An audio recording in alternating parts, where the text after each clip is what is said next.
Hey, welcome to Outway's Basics, and today we are going to go over filters. Filters are all over Outway. Anywhere where there's a list or a map, you can filter what you're seeing. You can sort through and organize all of your work in Outway with filters. They are super simple. You can quickly add, remove, or clear everything else, much like you could in a spreadsheet or other types of filters. Use filters to filter what you want to make your report on, whether that's the date range or the types of things that you're trying to build your report with. Let's look over the filter options that you have in Outway.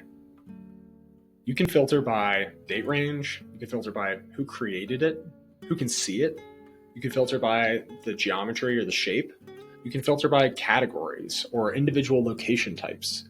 You could also set filters for individual properties of specific location types. If you have a select or something else within there, like a task, and you only want to see the ones that are left, the ones that are not completed.